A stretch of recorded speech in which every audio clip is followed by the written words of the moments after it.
Stoa is a digital campfire where we cohere in dialogue about what matters most at the knife's edge of what's happening now.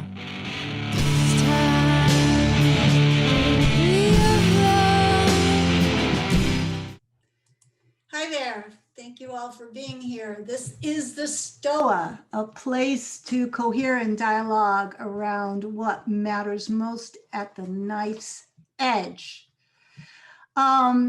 So thank you all for being part of this high-pitched series. We're going to try an experiment today because I have a vision. I have a vision that high pitch is going to evolve into a platform where there may be 100 or 200 people in a session.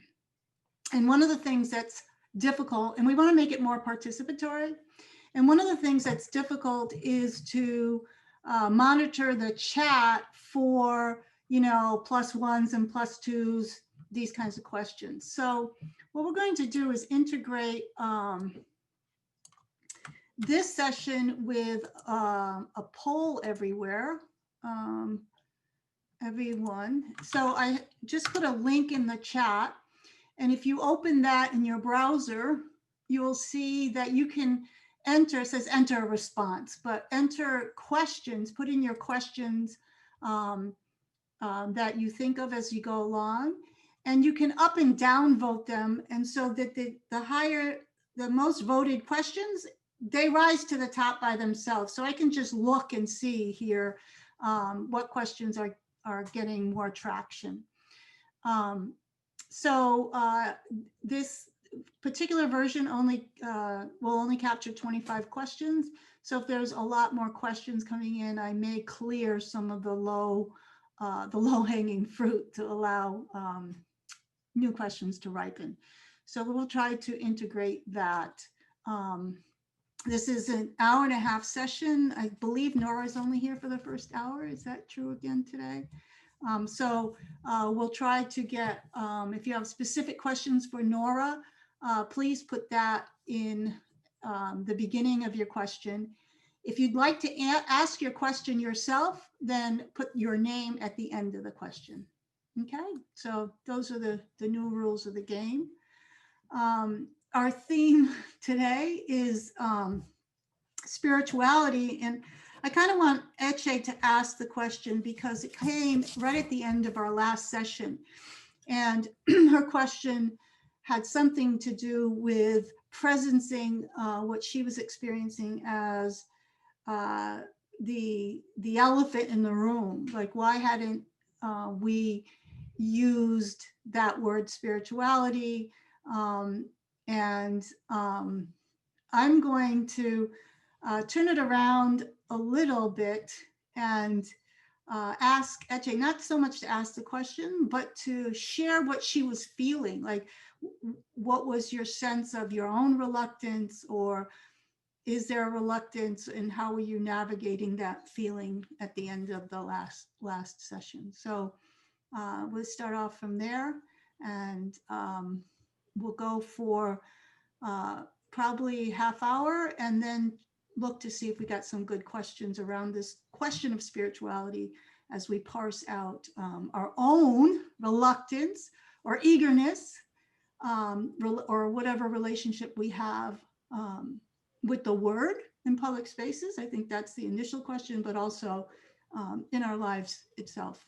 Okay, take it away, Ece. Thank you. Hi, everybody. Yeah, this is a very dear subject to my heart. And I can begin by naming my own reluctance to talk about spirituality, because there are a lot of fears attached to it. In my personal experience, it can very quickly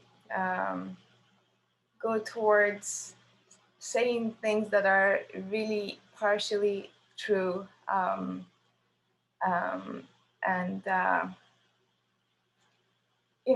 think the underlying fear there is like being judged wrongfully when the topic is spirituality, because there's no way we can talk to the wholeness of the experience. At the same time, so that's my own fear of going into that topic. It's not a topic though, it is the whole thing, isn't it? I mean, I feel like the whole inquiry we're in is the relationship between who we are, what we're doing here, and how we're gonna navigate, the gap between those two. And I look up to Bonnie's teachings, learning about Nora's work, and all the studying that I've been doing in the last 20 years, pulling from so many streams. The latest version of it, that is the most sophisticated and most whole, I will name Bonnie's work, speaks about it the least directly as a spiritual experience. So that is the curiosity I have. The frustration that is attached to it is I feel like most number of people can relate to a more generic spiritual language. Yeah, I'm having a hard time articulating the question. Is it coming through? Okay, I'll let it be. I don't want to go on blabbing about it. But yeah, why are we not naming certain principles more directly? Why are we not referring to spirituality more directly? And I'm not interested in the more generic answer that, yeah, people just hear the word wrongly. Like that kind of makes me more frustrated, because I don't feel like that is enough of a reason not to do it.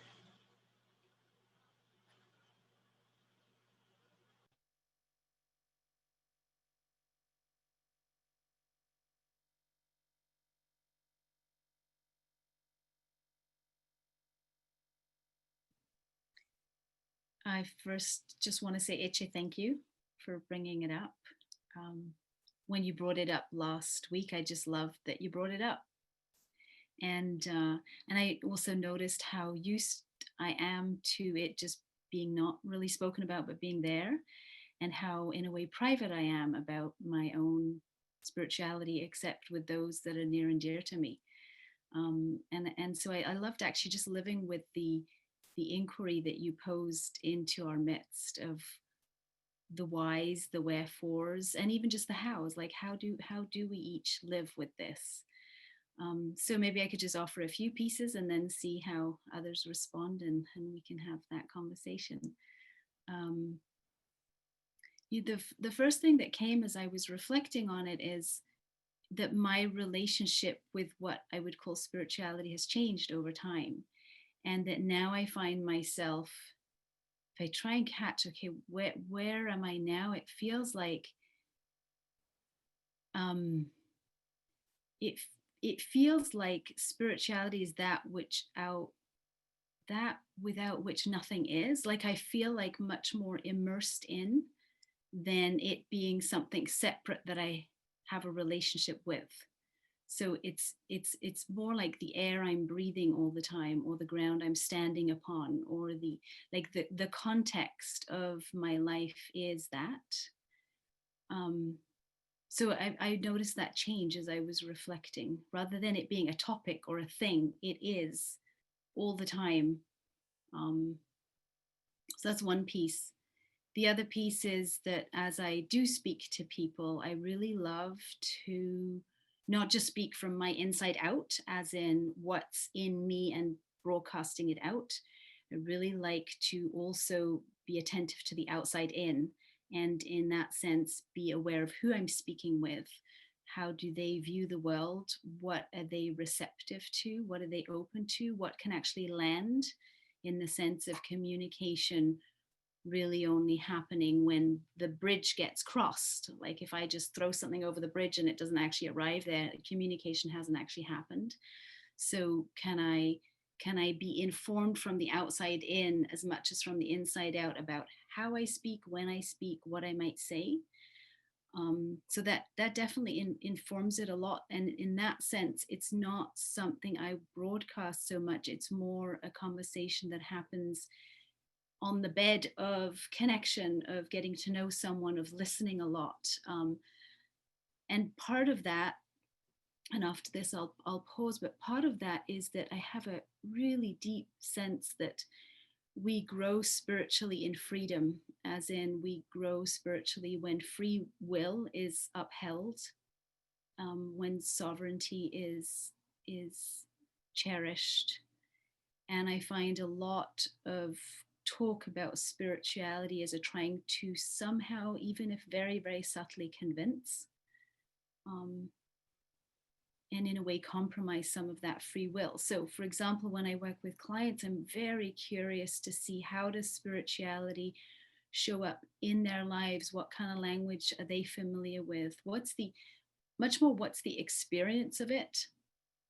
Knowing that words will never fully quite capture it, and then be informed by that in my sharing.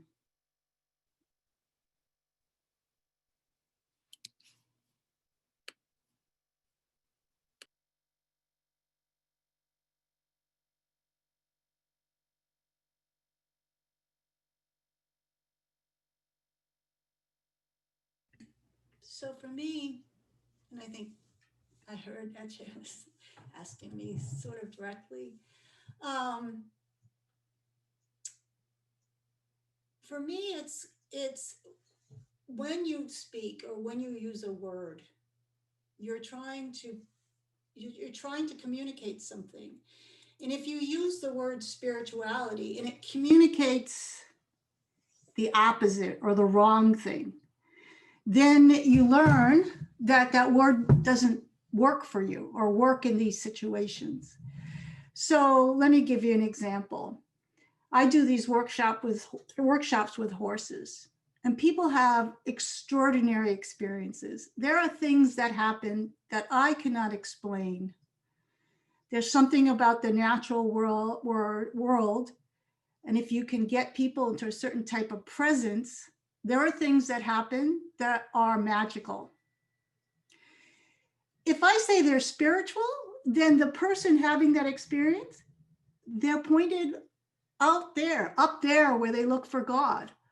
All of a sudden, the real perceptual experience and sensual experience they were having that creates this magical place here on earth, you see, there, you can feel energetically. This is where their mind goes. Same with some of my teaching. When I talk about some of the state experiences I have a way of, people always laugh. I make them ordinary or funny, because as soon as you think they're spiritual, this is where people go. They're no longer looking at the target. They're no longer looking at the earth that gives us these experiences, right? So this was not always the case. It started in the axial age. You can read a book, The Axial Age and Its Consequences, where everything spiritual was this move away from actual lived experience. And then I have this mantra that there's a sense in which people come for their spiritual experience, but if you reify it, then the medicine becomes the poison, and people are pointed away to some kind of conceptual fantasy or path or developmental something, and they're moved away from where spirit in the sacred emanates. So that's the best way I can describe it. Thanks for asking the question.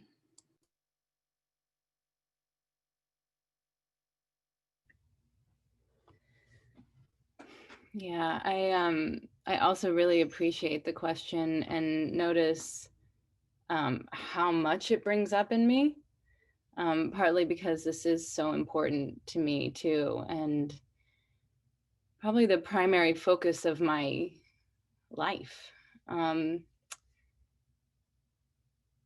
Yeah, my heart racing. There are a couple of things that come up for me. One is, and this is the first thing to name, is like I've definitely worked with a persecution complex also around this topic. And I've made sense of it in different ways at different points in my own development, but call it like there were times when I thought it was past lives, like maybe I had experience of being persecuted for my beliefs. And actually probably many, many times I have what feel almost like memories of different lives where, I mean, I've actually done past life regressions and had the experience of being persecuted for spiritual or religious or whatever the word is, practices.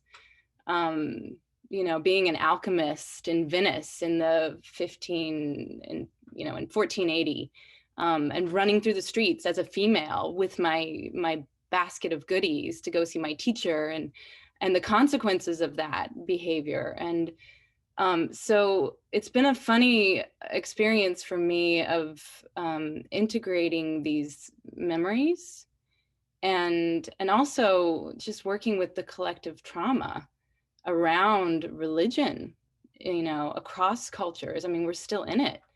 We still are having holy wars. And so, I think that it's not just a reluctance for me to talk about it because I might be misunderstood or it's not popular, and I certainly have that experience, especially working with corporate clients, it's like very taboo. Less and less so, I will say. But I think it's important to name also that there is very real trauma in the system, in the personal system. In my own genealogy, there was religious persecution. It's part of why my people came here. And then also in the collective, that it's very much been dangerous for people to have these conversations at different points in history. And I keep reminding myself that it's not dangerous now. And that's why I really appreciate a space like this and spaces like this. Speak it. And then the last thing I'll say, Ece, when you said something about naming the principles, like why don't we name the principles? I think I'm really interested in that conversation too, because I'm also, I have I've studied a lot of the great traditions, and mostly Vedanta and Buddhism, actually, and some esoteric Christianity. Like this is what I do with all of my free time. And I think it's felt very important to me to learn the root, to go back to the source. I studied Sanskrit for 3 years so I could read the Bhagavad Gita in Sanskrit. I wanted to get back to the original source code, basically, and partly because I feel like there's an evolution happening. We've had the axial age, and there's an evolution happening of spirituality. And a very great Buddhist teacher, John Churchill, said to me recently, the tradition that you and I are a part of hasn't been born yet. And so, to Bonnie's point about us being in the transition space, I think there probably are principles, and there are universal principles and natural laws that we need to get refamiliarized with. But I feel that they're coming through. In my own personal mythology, we're bringing through a new planetary dharma, a tradition that hasn't really been fully formed yet. So that's where I sit.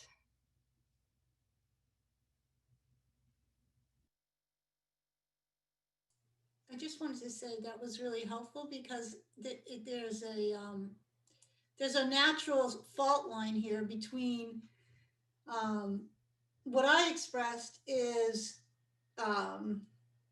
it's not spiritual bypassing, it's kind of cultural bypassing. Like for me, spirituality comes out of nature and the earth and doesn't really is not really focused on people.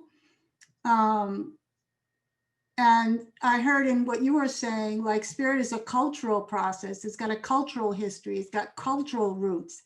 So there's a kind of a two contexts right there. You know, it's important to see these contexts because then people can't talk because you're talking different contexts. But yeah, I noticed my own bias very clearly there. I was once in a session, and it was I was showing my film, and it was with a group of Catholic people. And I have shown my film about my father with lots of different groups of people. Um, it, ecologists, educators, psychologists, family therapists, politicians, economists, but Catholics. That was interesting. Like, how did that happen? And to this day, I'm still not exactly sure how it happened. But as I was entering the theater, I said to my 14-year-old daughter who was with me, "Oh gosh, this makes me nervous." And she, in typical 14-year-old daughter grace, said, "Oh, Mom, get over yourself."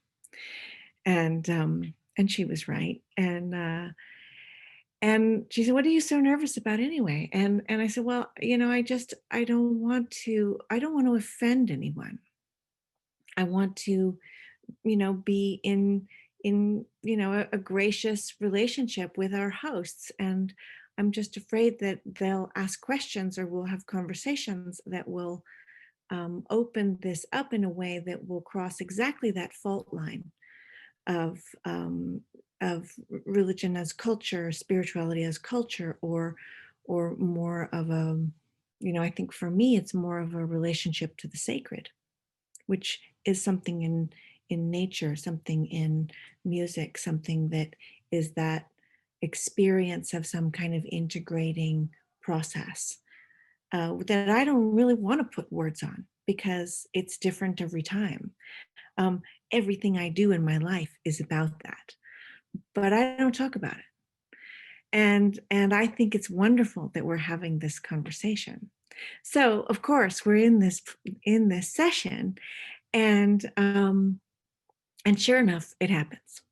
And this woman raises her hand and she says, "This film is about my father, Gregory Bateson, and he's a pretty, he talked about the sacred quite a bit, but he's also a fairly notorious, I'm going to put it in quotation marks, atheist, because I don't really see how you can, anyway, that's another epistemology. But so she says to me, "So did Gregory believe in God? Yes or no?" And I'm like, oh.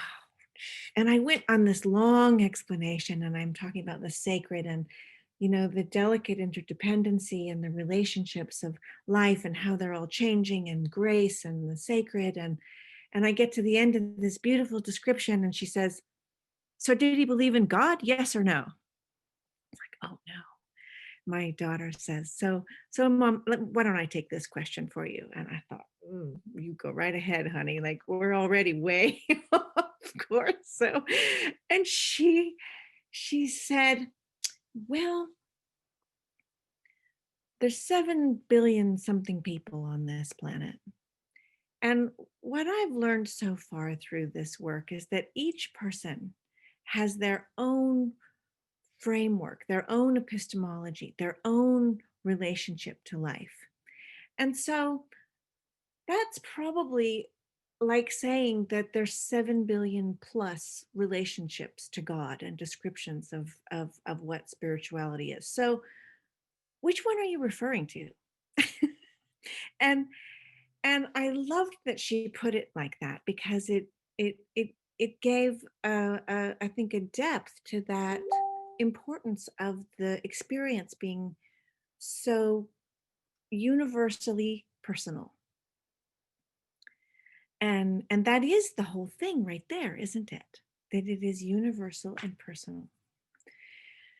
So I think for me, I get nervous when I start bringing anything up around it, because it's like so many topics. Okay, spirituality is not alone. You could talk about ecology or economy or anything else, education, and people have a lot of scripts, and the scripts come pouring out, and the scripts get all decontextualized from that place of the deep context of the personal, and it, it gets very confusing, because that scripting, I mean, the scripting is somehow, I think, you know, in what you were saying, Bonnitta, disembodied. There's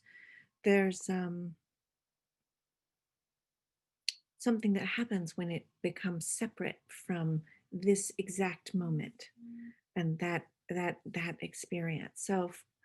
So I find that you know, like in the Ancient Mariner,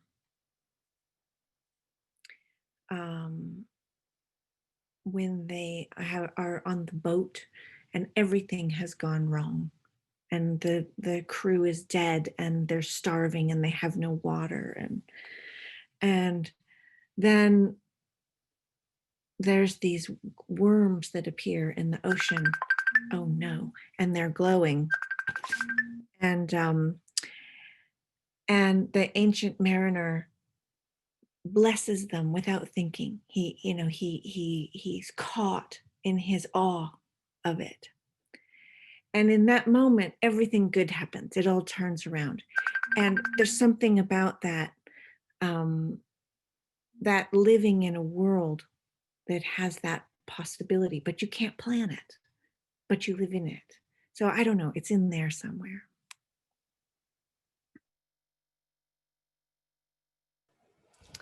Yeah, I think my, let's say, story with the word spirituality is kind of linked with what Sky was mentioning. When I was starting to write my book, I was like, I didn't want any word in there that would be like too new agey kind of. I didn't want to be related to that. So I tried to find a language that was, I would say, normal, kind of as day to day as I could find. But I had quite some experiences, like flashes and deeply embodied flashes, flashbacks to being burned at the stakes and all that.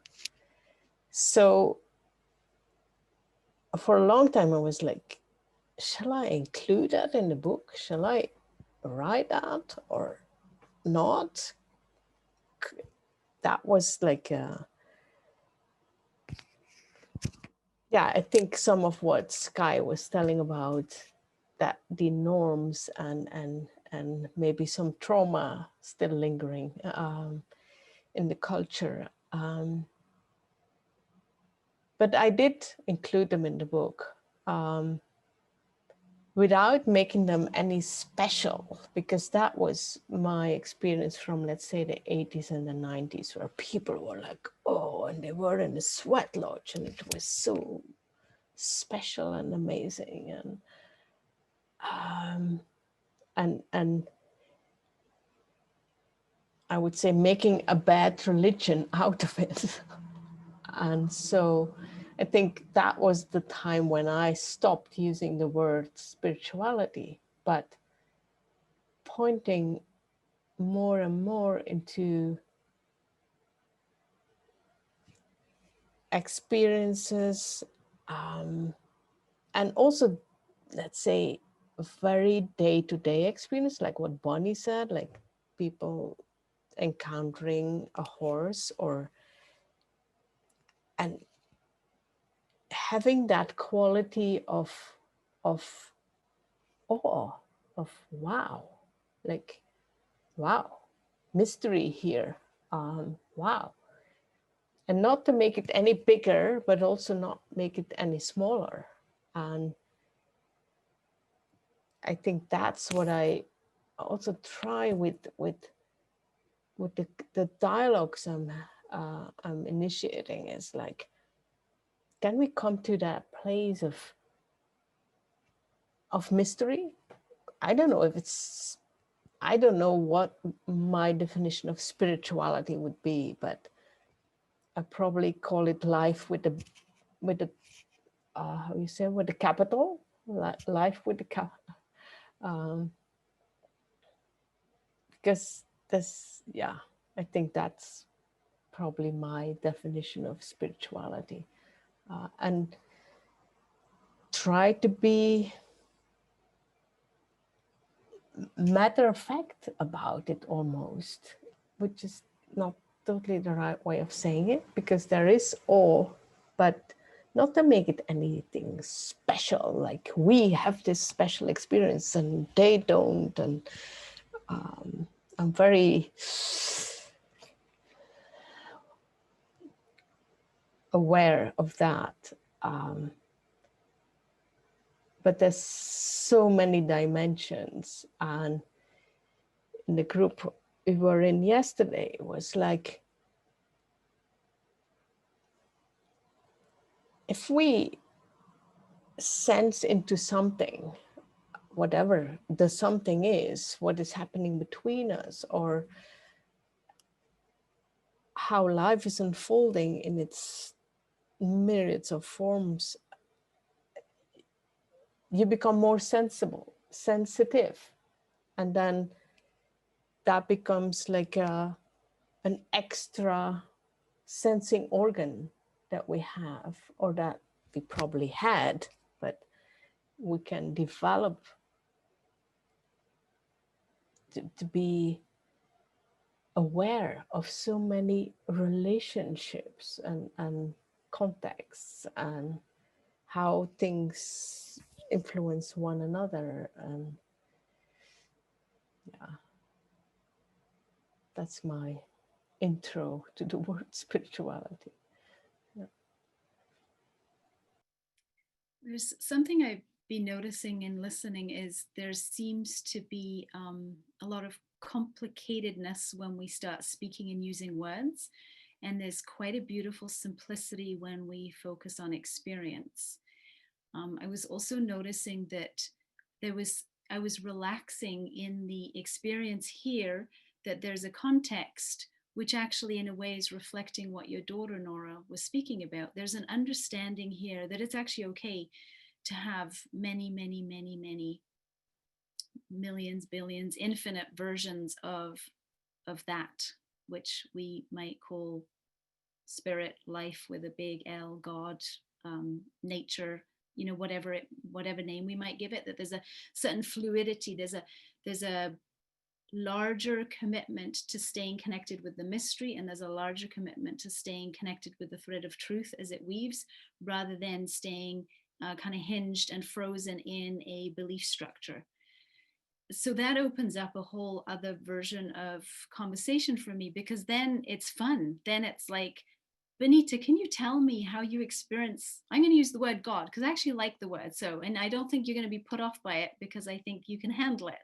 So can you tell me how you experience God? And Nora, what about you? And Ece and Ria and Sky and everyone here. Then it suddenly is fun. But it needs that context. It needs the pre-agreement that we can do this. We can do this without getting stuck in my belief against yours, or, you know. So I wanted to name that, because I think it's really important to tune into who are we speaking with. When is it going to create more turning away from spirituality rather than turning towards it? There have been moments, and I kind of want to name this now, sort of in a way, honoring also Ece's request that we don't now make the elephant in the room again an elephant in the room. Like, I will name that the most profound moments in my life are when I am connected with what feels like an other, which I will call God. or I will call spirit. I literally don't care what name I use, so I'm quite fluid with that. But for my own sake, if I'm not mediating what I'm saying, I'll say God. And that while it feels like in a way it is the air I breathe, and it's about just getting out of my own way, and it's there. It also is an other that I can be in connection with, and it is an other that is actually beyond nature and beyond everything, in my experience. And I would rarely say that because I know how quickly that could get misconstrued and misunderstood. So I just gonna preface it again. I'm saying it here because I sense a freedom of allowing the muchness of life and the larger context. I also think that that it's worth naming that when I have come together with others, and there is that sense in the midst of everyone that there is something more than all of us together, has been the holy of holies in my experience. It's been incredible to witness that with others. So there's both the personal experience and there's the communal one. But the richness of it is because I don't feel in those moments that we're grabbing it and putting it in little boxes and naming it and now going to carry it around as like our new religion. So I think context matters hugely in this conversation, and how far we can actually go in being free with having a conversation about it.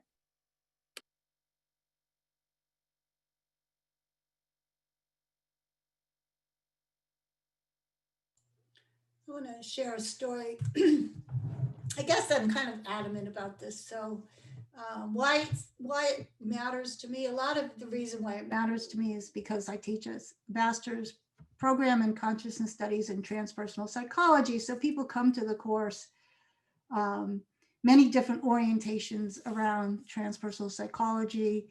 And I tend to, when I hear the word spirituality, I tend to amass in my head a kind of profound disservice that has been touted by the word spirituality, and and a lot of my work is to give people insights into how limiting their beliefs are, or their relationship to that. And I'm going to just I have many examples, but this is one that happened the last class. I have this woman in my course who's a wonderful woman. And I'm not going to tell her whole life story, but her 15-year-old son died several years ago. And this put her from working on Wall Street onto a spiritual path. And it's really difficult because she has these experiences of him living in the afterlife. And they know by my course that I find that I reject that interpretation. And I try to widen that interpretation without having it be reductive. And it takes a long time. I mean, sometimes, in this case, sometimes I bark at people, but in this case, it's very emotional. And this is like, she's an amazing person and has these experiences. But we work on like, what is the actual perceptual content of the experience? And then we get really disciplined about not running into fantasy. And this is difficult because in the process, you feel like, oh, you're robbing the woman of this emotional experience. And so it's very tricky.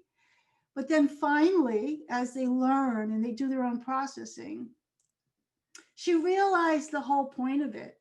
And because we'd been doing spiritual wisdom after the perception. And the point is, the teaching point here that liberated her was that the problem was when her son was alive, she thought his consciousness was in that body and not within the relationship. That was the mistake. And so this is what we rob ourselves of thinking, all this, like all of a sudden she realized it's not surprising she has this relationship with her son because the relationship was never in between his skin in the first place. So now she looks at her other son in a completely transformed way. Like, it's like literally heaven on earth, right? So like that, a lot of this, there's so much disservice, so much of our spiritual, even the like new ones that are not new agey, they rob us of the sacredness of this life. And so when she realized that, it was no longer, oh, he was alive, now he's dead and he's talking to me. She realized that the whole framework in which she was thinking of her son was limiting. So there's a lot we can do. There's a lot of work that we need to do. What is the spirituality we need? And these are directions that I think are so important for us at this time in our history. It's not a coincidence that we are destroying the earth, because everything sacred is somewhere else. And you know, yeah, so for me, it matters a lot. If you look at even Buddhists, Western Buddhism has original sin in it. You know what the original sin in Western Buddhism? That you were born a human. It's an original sin. You have to work that out, just like in Christianity, right? This is not in Chan Buddhism or Taoist Buddhism. The way we've appropriated it is that's the original sin in Buddhism. You're a human being, you're not Buddha, right? So all these mental models are like really, really important. And I just want to, I guess I feel like I want to get this off my chest, is when and this is a personal experience, when I first lost my job after the recession and I had bought the farm and I met Ria at the time. And I had this conversation with Charles Eisenstein because I was mad at him because he was saying, follow your bliss, like stick with what you love. But he was also saying, I did that and I lost my wife and my marriage fell apart and I lost my job and I lost my house and I got really poor. And so in my mind, there was this tension. I couldn't figure it out. Like, on the one hand, yes, okay, now I can do this whole new thing with my life. But there was, my anxiety was over the top. And I worked with this shaman, Nora Bateson, who happened to have been here for someone else. And what came out was that I had the Job complex. Because when I was a kid, I used to open the Bible and like, and I got Job all the time, you know? And I had this in my head that in order to achieve that, that was the sacrifice, right? That was the sacrifice. And I told Charles Eisenstein, I'm like, didn't help that you were telling the fucking Job story. And then all of a sudden, I just got really angry. Like, what kind of people put that kind of story in their children? That really pissed me off. And so we can say, oh, we're not religious. I wasn't religious, but that story, that was in my head.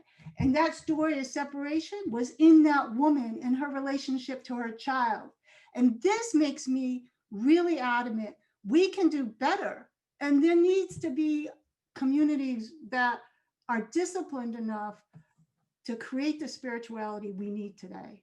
So I got on a soapbox. I guess it was my time. Thanks for listening. Just let it all out, Bonnitta. Amen.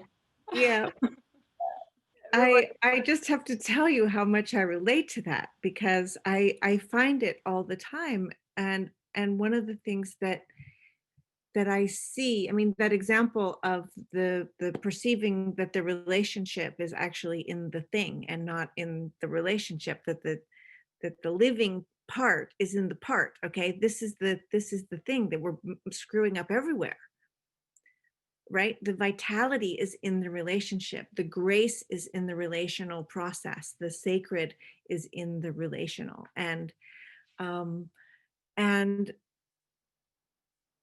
I guess what I love is when there's rigor in that, is to dive into an exploration of all those differences that make more differences, that create relationships that are in relationships, that and on the one hand, it's all one. And on the other hand, there's so much beautiful communication and relationship and shifting and tonalities and colors and flavors and experiences, and I get uncomfortable when there's some kind of like morality or something placed on the one bit, and at a loss of all of this incredible relational process.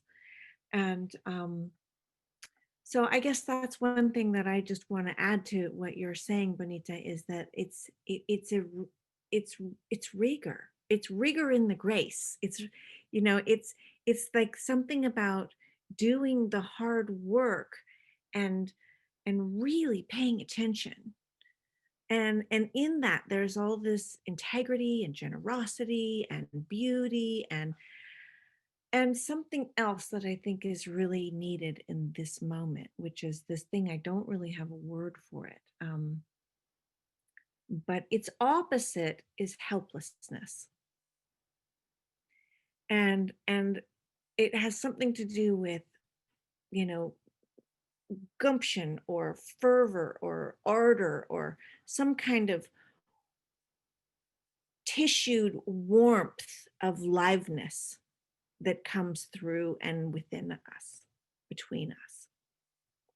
And in this moment, I think that is something that is really important to help to nourish. But it isn't up there somewhere. It's right here. And how to serve that in some way. So I guess that's kind of my action question in this, is just recognizing that there's that rigor and also the warmth, okay, the warmth of vitality that gives us the strength to do tomorrow, in, you know, to go through the dark night and to do tomorrow, and to go through another dark night and to do tomorrow. And I think that's something that is, there's a great thirst for right now. And sometimes that thirst gets channeled into more formalized,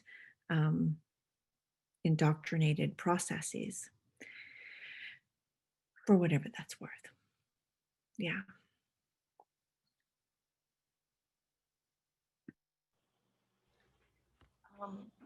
I'm going to jump in because the question through all of your generosity and such, you know, gracious capacity to express so fully. I'm in so much awe of all of you, because you're saying all the things I feel like I cannot yet articulate, and this is a very timely time for us, for so many more people to start hearing these concepts in this context that we are making together. So I think my frustration and question is clarifying as, yeah, why are we not, why is there not a more direct, more complete articulation of the experience of spirituality that you're all speaking of? You know, can we do more of that? Can we start naming it more directly? Pulling it out, you know, pulling spirituality, the concept of it, or the experience of it, or all that gets muddled up in it, out of the weeds and into this understanding of, yeah, we are talking about heaven on earth. We are talking about finding that, you know, divine connection, I'll just call it, oneness, the experience of being one with life force, or being guided through life force through your actual daily life, you know, that is available to you.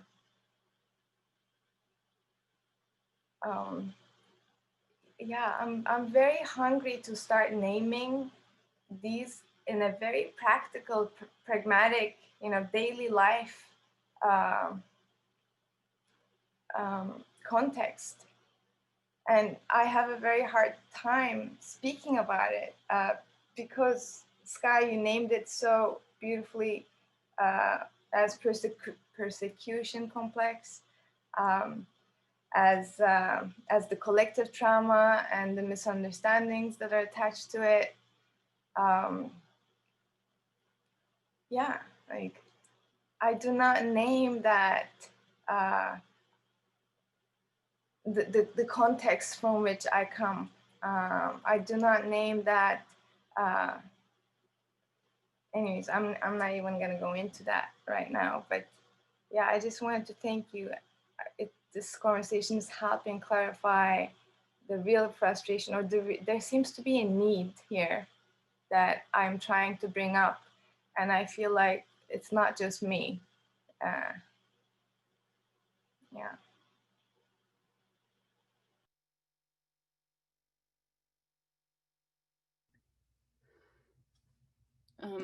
Thank you, Ece. I was wanting to hear your voice again as you posed the question, and then we went round. I'm having this experience that one of my patron saints is speaking to me, and I'm like, okay, it's not the time. And that patron saint is Prince, the music artist. And he wants us to insert some play and kind of like nastiness into the conversation. No, I'm sort of kidding, but not really, because he came up, I absolutely adore Prince, and he has played that role of a shaman. He did from a very young age for me. And I think that's another aspect of the spirituality question that has been a conflict for me in my own, on my path, has been like, there's part of me that's like a rock and roll artist, you know, that is like so attuned to the ecstatic experience, and very embodied. Like, one of the most spiritual experiences I ever had was at a Prince concert, very small venue. And I was with some friends who were, you know, just kind of couple workaday people who didn't really even know Prince. I mean, they knew like they knew the pop star, but I had this spiritual fervor about this performer, and they didn't get it until we were standing there, and halfway through the show, he was humping the piano, and just like the entire audience was in an ecstatic state, and he just stopped, and he's standing there with the light on him, and one of them turned around and said, "Now I get it. Now I get it." And so, yeah, I was like, Bonnie, I read your pragmatic spirituality. I'm like, yeah, okay. But some of us are also like resonating on this, you know, like I wrote a poem recently where one of the lines was, "Here we smoke cigarettes when we pray." And there is this kind of insouciance, you know, there's this like zest for life. Maybe, Nora, I was starting to get there when you were speaking too about that warmth, that there is also the passion, you know, that the arts portray. And I waffle between, like, I'll go months and be like a hardcore ascetic yogi, you know, I'm not drinking, I'm like vegetarian, I'm like praying every day and meditating for hours. And then I'll just like go wild. And this in my youth was a real problem. I mean, now I'm like integrated these pieces, but I think they were kind of like excised, you know, it was like they weren't allowed. And so, I mean, for me, the Tantra is the place where they get synthesized.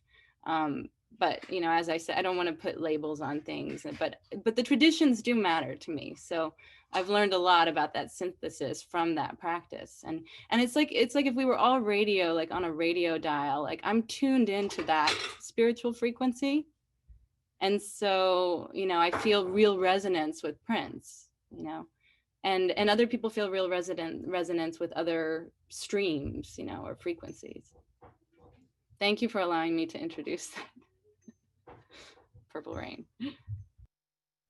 I absolutely love that, Schuyler. Thank you so much, because it's something about the kind of like, this like the infinitely pristine that just is not okay.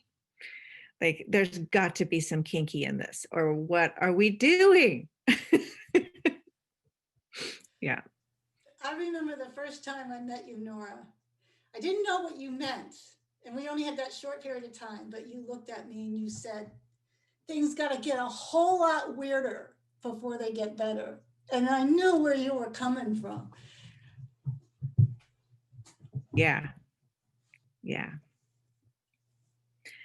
And on that note, I'm going to say goodbye to you all for today. But thank you. And I love this and love you. So Have a good day. Have a good class. thank you.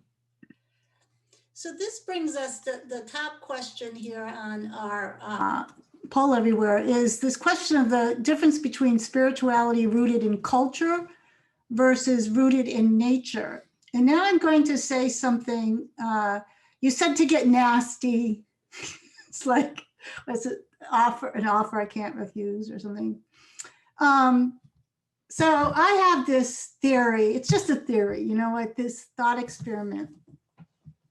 I actually believe it, but only on a certain scale. And that is, if you think of what is culture, certainly it works better if you think of what is civilization. So let me say civilization. All civilizations, because if Prince is culture, then I can't say that. So I'll use the term civilization. All civilizations are predicated on the down arousal of that kind of energy, the down regulating arousal of that kind of energy, because that kind of energy civilization can't hold together. And when you have the intersection of civilization with spirituality, then you get religiosity, because it becomes part of the down regulating of arousal energy. And so I think that's part of what's suspect in driving this difference between spirituality rooted in civilization, let's say, versus in a cosmological kind of energy. And yeah, so we had to use a different word because Prince is a kind of culture. Rock and roll is a kind of culture, but then I'm using this word that I basically define as mechanisms to down-regulate arousal.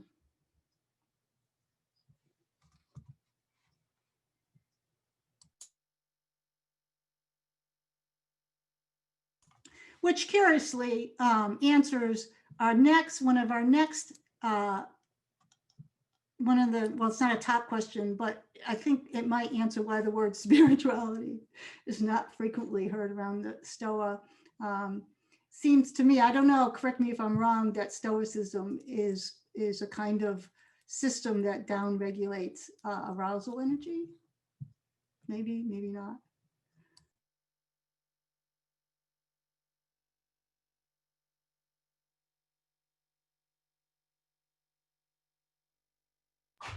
I mean, that's a big question for me, is can we build a civilization that channels, or I don't know what the right word is, but definitely, I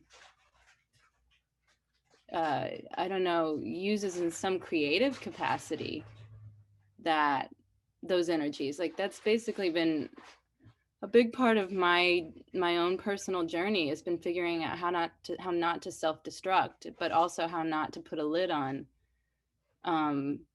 those energies. And it's been a really interesting exploration. I've lost a lot and gained a lot in the process, but I am happy to say at this point in my life, as I mature, that I do see a way forward there for sure. I'm really excited about the possibility of a culture that gives people a lot more space to move, to feel, to emote, express.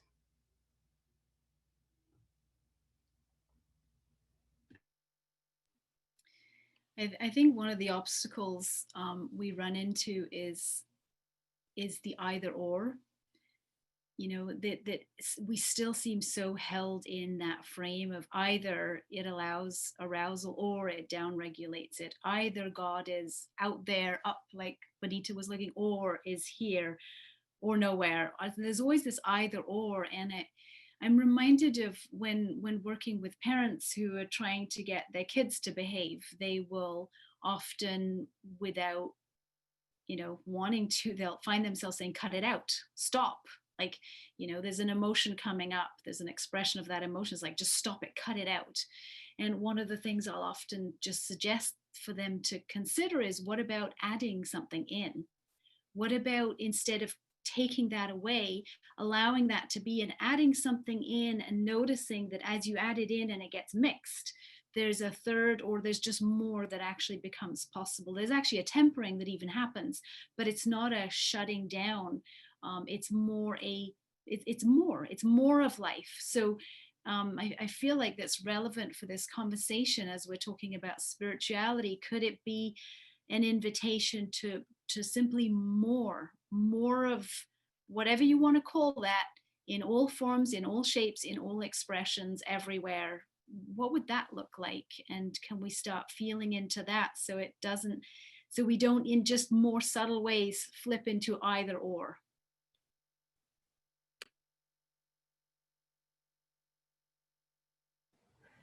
Reminds me of getting 3 of my grandchildren from school, 3 girls sitting in my car at the back, and the youngest one, around 3, starts to scream like, wah! And I'm like, I scream back right away. It's same tone as long as, and she was like, she screamed again. So I screamed again. And after 4 times or something, she started laughing, just because she was met with the same kind of energy, and it wasn't bad, and it wasn't, it was such, everybody laughed in the car, like, yeah, it was a release of energy. And I noticed that also in the dialogues I do, and then people tend to think that it needs to be soft and slow and serious, and I'm like, go ahead, scream or drum or whatever words you use. It's can all be part of life. There's so much that we have put in a box because it's not something you do, or and that life force that wants to, that's pushing us or pulling us. I don't know if you sense into that. You have to break open all the mainstream boxes, and I don't know if that is God. I was raised very Catholic, so I have a total different sense of what God was at that time. So I use life instead. Works for me. Peace is back.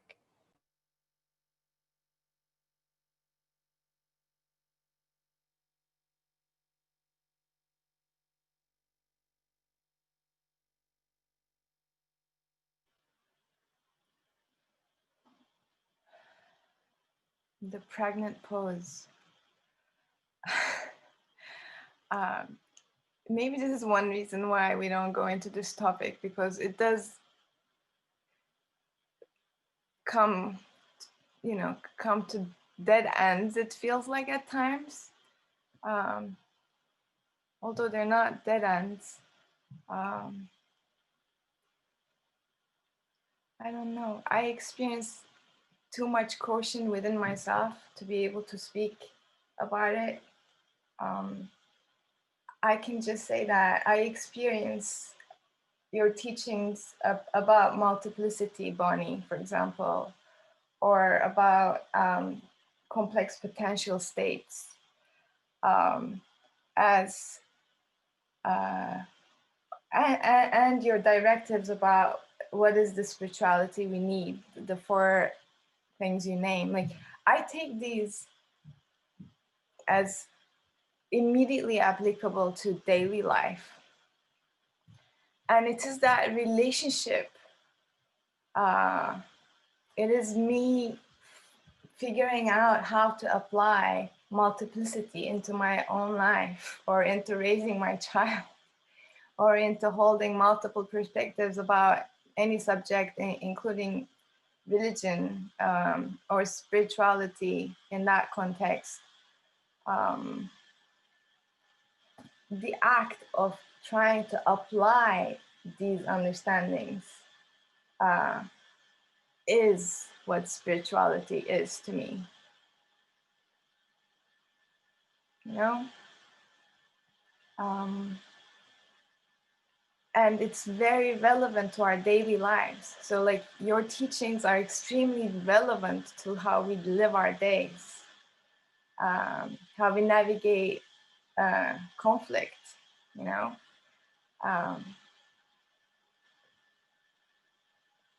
How we navigate what's happening on Earth right now, you know? Whole systems break, you know, the meta systems crisis that we're in.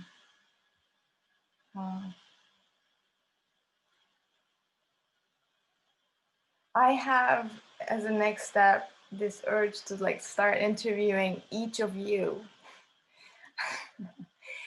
So we can go into like, what is your experience of God, like Miriam put it? What is your experience of it?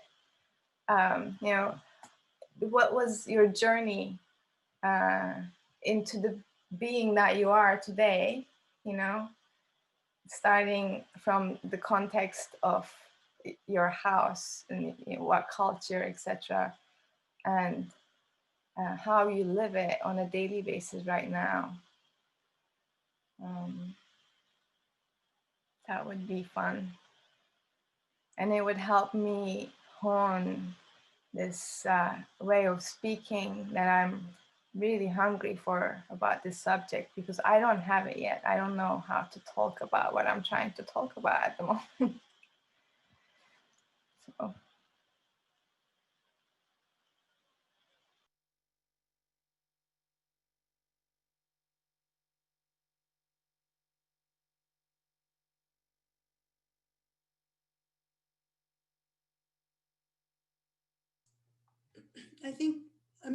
I think this is an important point. You know, I think when we talk about spirituality, we have spiritual experiences. You'll often run into this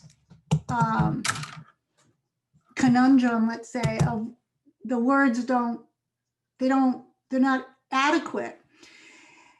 But, and I know this is what you mean by the everyday, and I'm not saying you didn't say this, I'm just adding to it. But we live in a world where speech matters, and the grooves that speech make change the world. Yes, you know, intention and experiences also are implicated in the causal reality, but speech is very, very powerful. And we have the world we have is the world we talk about. The way we talk about the world is the world we have. So this is another kind of mission that I think we could really, you know, improve on if we could grow the capacity to make these distinctions and these discernments. That's one thing. So I think, yes, if you interview people and in these processes create a language that then it grows in its shareability, because I think a lot of people on this call are hearing things that resonate with their intuition and they just had never heard it named before. Someone asked about Ken Wilber. This is the phenomenon of Ken Wilber. He was speaking to a generation of basically young men who intuited exactly what he was saying and had never seen that reflected back to them. And of course, once these people read Ken Wilber, what was in, you know, before Ken Wilber said it, no one knew it. But then people will automatically adopted this, right? So this immediate reflection of what is, I think that's important. And I just want to say the other, I mean, I guess Miriam thought you were doing a lot of talking last time. I'm doing a lot of talking this time. But the other elephant in the room is death. I mean, spirituality is born in the collision of a conscious being and the facticity of death. So that's another thing I just mentioned it so you could put that in your interviews. I would love to add on the language point, Bonnie, that poetry, like the role of poetry, I'm noticing, just my trend spotter mind is noticing a resurgence in poetry and poetic use of language. And it reminds me of one of the, sometimes she's called the first poet in Hedwana, who was a priestess in Sumer. And she wrote these, they were losing, like the war gods were coming in, and the feminine was kind of losing ground. And she traveled across the whole region writing these temple hymns, so these poems to sort of plant, or try to plant the language that was being lost, the story of spirituality that was being lost. And I love the idea. I mean, I think his name, Bifo Berardi, the Italian philosopher, talks about poetry being a subversive way to take back meaning. Poetry and irony, he says. And so I'm really loving, I mean, I think we have so much, I mean, the arts have always been such a beautiful way to express and to evolve. But I guess that's just it. More poetry, please. And not poetry necessarily coming, I mean, poetry that so much of our art still comes from the trauma. Like I look at Netflix and I'm like, oh my God, it's just us still like going around in circles with our same shadow over and over. But I'm really loving art that's taking us, like breaking us out of those old patterns. Yeah, I can, I would say, tell the story about that as we are doing a collective presencing group over 6 weeks. And these dialogues are so rich, but if you would just make a transcript of what is said, you would miss the point, because everything that happens in between, you can only sense that when you were there, not from reading. And the only way to capture a bit of it is like some of the participants either write a poem or make a drawing, like Nick, who is here, or we had Tanya, and that's like almost the only way to capture some of it. And I'm not an artist in that way, but I can really see the value of that. And the note taking doesn't do the job, not at all, in whatever form. Yeah. You lose the relationships, huh? You lose what was happening in the subtle between the people and between the different ideas. Yeah.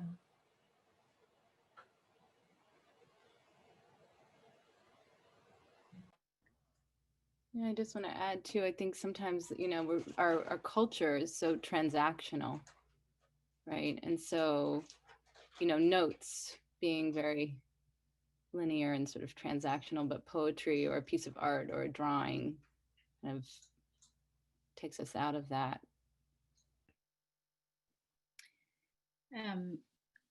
I just want to insert the possibility of our lives being poetry, as in our actual the way we live our daily lives, could that be poetry? Can that be art? Could that be heaven on earth expressed? I feel there's a lot there that is often not noticed around the topic of spirituality. Can we live? Can we live it? Can we be it?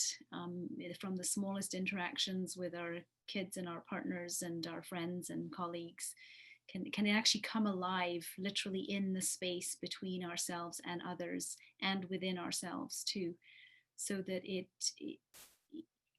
the words, as you were saying, Bonnitta, the script is really key, but it comes out of the lived, breathed poetry that we can be. And, I'm thinking this is a little bit of a digression. It could be a whole other topic, is the very complex relationship that religion has had with arts. Sometimes abolishing them, sometimes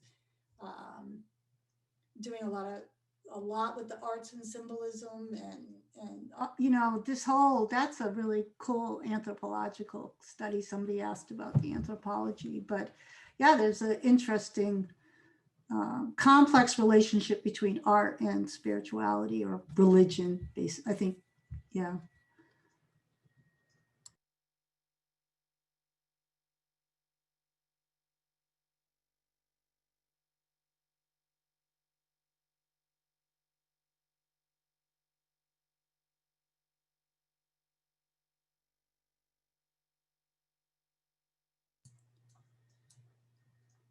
If someone wants to unmute, if you're holding a question or would like to make a comment, it's pretty quiet on the chat and the poll link. So if somebody wants to unmute yourself and make a comment or ask a question, that'd be great.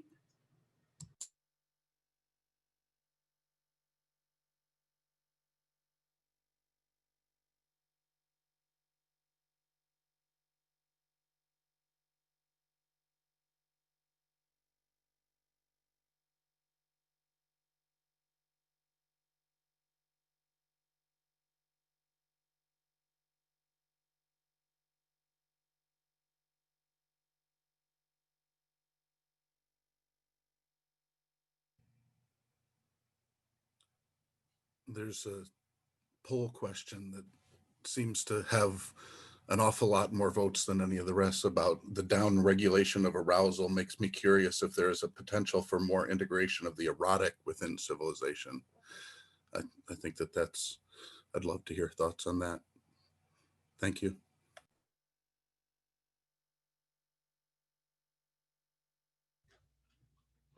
I mean, I'll say something. Absolutely. I think, the sacredness of the body, of sexuality, so lost in art. Well, it's a good thing to talk about today because it has to do with the Puritans in a sense. But especially, in the West. And yeah, I mean, I notice, there's so many things I could talk about here, but one thing that feels like a nice illustration of the point is that when I'm working with corporate CEOs, for example, there is so much sexual frustration. There is so much control that comes from not feeling fulfilled, adored, nurtured, loved, cherished, men and women. And so it doesn't usually, the engagement doesn't usually start around that topic. It usually starts, about like the chaos in the office or their unhappiness or their stress levels or whatever. But yeah, I think I just come away from so many of those coaching relationships thinking, wow, if we had a different relationship to sexuality and more people felt that they were being loved and cherished in the way that they really need and want on a deep level, again, men, women, everybody, we would probably not have so much so many of the psychopathic tendencies. And who knows, chicken and egg, I don't know which came first, but they're definitely reinforcing each other. And even the whole Me Too movement, I mean, I was deep in the corporate world as that was breaking, teaching feminine principles. And so, you know, just like the taboo around the fact that we have attractions for each other in the workspace, for example, or, and don't know how to handle it, you know, because we're really like infantile around our attitudes and relationships. And I'm not speaking for everyone. These are sweeping generalizations, but just, you know, related to the culture, I think that we would have a very different world if we had a more free and, I mean, ancient Crete, for example, was supposed to be an extremely sexually happy, healthy culture where men and women explored all kinds of, you know, relationships. There was a real fluidity and an equality in the culture around that. And so, yeah, I think that's a huge topic, but I'm just like cheerleading, yes, healthier attitudes. And I bring that into my life on a daily basis, and also into my mothering, like raising a girl. It's like making sure that we have healthy and open dialogues and relationship to the topic at home.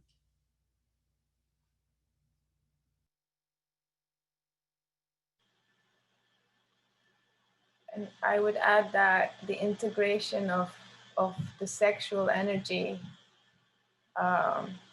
is paramount if we're going to master what we're trying to master over here. It is the primary life force that we get to experience, and it is the primary one that has been suppressed. And you know, there are all sorts of theories as to why and how it's been in the doings.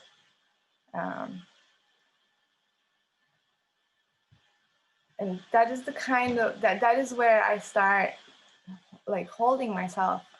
How do we start having these conversations without sounding new agey and, you know, without falling into the segues where we can start losing time, you know. That's important to me. That we no longer lose any time anymore, that we stick with what's most important. And what's most important is that we're learning to break free and come into our essence so that we can fully be here on earth and take care of business. You know, so we can heal within ourselves so that we can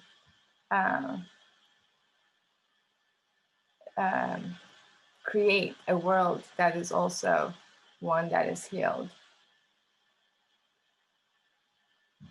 But you know, I can see how that can start going towards like the original sin or the sin of being a human, and that's really not what I'm trying to say.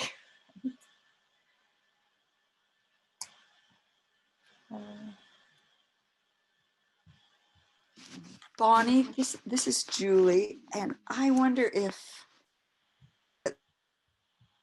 participation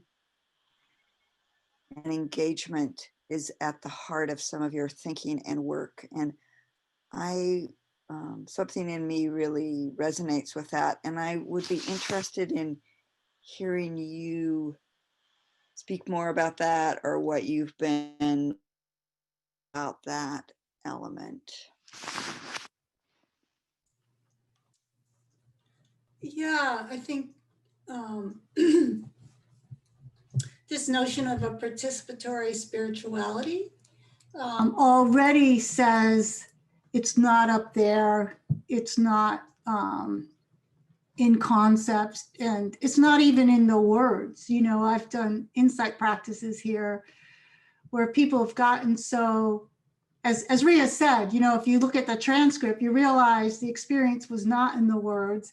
And we've had dinners after insight practice where people just look up and then everyone laughs as if there's some kind of telekinetic thing and there's no more words. And I remember somebody saying, where did the words go? And then we were eating and laughing as if we were all stoned, you know? And then the same person said, if there's no words, how are we making meaning? And then we laugh again. And we had this experience that the meaning's in the participation. But of course, what's happening at these dinners is there's a lot of energy being exchanged. And some of it could be sexual, but a lot of it, you know, it has the energy is sexual, but there's not like a dyadic attraction thing. It's like omnisexual or omnidirectional tantric energy. And it's imbued with learning, meaning. And it's meaningful experience. And someone asked in this, there's a question here about the difference between faith and belief and trust. Is there a transcendental trust? Well, see, I have an allergy. Like the trust is not glued together by some transcendental field. It's in the participation. The quality of your participation builds this thing we call transcendental trust. We call it transcendental because it's not anchored in a thing. You can't say that caused it. And in our Western mind, we want to be able to point to something that causes the field to happen. So we invent a third term. So this notion of getting very, very intimate with the power of participation is also itself leads to this experience of ever-present spirituality, ever-present awareness. And then you get so, and that's at the cultural level of people, but you can get so, you're so intimate with that, you realize that it's a quality of being, and then you walk out into nature, and then you can co-presence like rocks. And I don't mean this in like the rock is speaking to you, but you can have empathic projection into what it is to lie there on the ground, waiting for a boy to pick you up. And the quality of the participation is just extraordinarily expanded. And this is just possible. This is the possible adjacent in the human system, like right now. And we go off and like there's all kinds of things in the sense making space. And then this is like the seed that needs, in my opinion, to germinate. And it comes from, I know you asked me the question because in some sense you've been here, you wanted me to articulate some of the experiences that we've shared that are doable on a farm with a bunch of people and a bunch of animals in Northwest Connecticut. So these things are very, very real to me. Thanks for asking the question.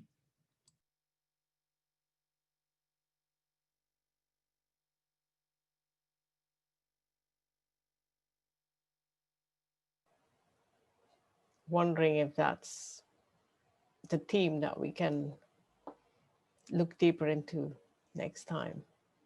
So with what was going on in the chat, life force, participation, that kind of thing. Nice. Yeah, so we always, it's nice to end with a theme that it's got so much juice, we know we can't start. Yeah.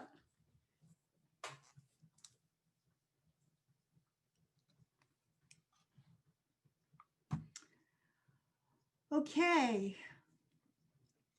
Thank you for being with us. This is our last in this series. We are going to, I think, right? Yeah. But we're going to get together and maybe try to redesign a design for longer participation. We will be making a appearance on Integral Stages podcast of podcasters where we will be sharing a meta view. We'll be talking about what we're trying to do with high pitch. We didn't want to do that in this series. We didn't want to like bore participants with like our meta reflections, but we will be doing that, and we will come back with, I would say this topic certainly has enough juice, maybe just to make a whole series around this theme. And yeah, and as I always like to wrap, thank you for participating. Your presence here is already a gift, but if you feel like you'd like to give more, you could go to the Stoa's Patreon page or find the link on thestoa.ca. And happy Thanksgiving.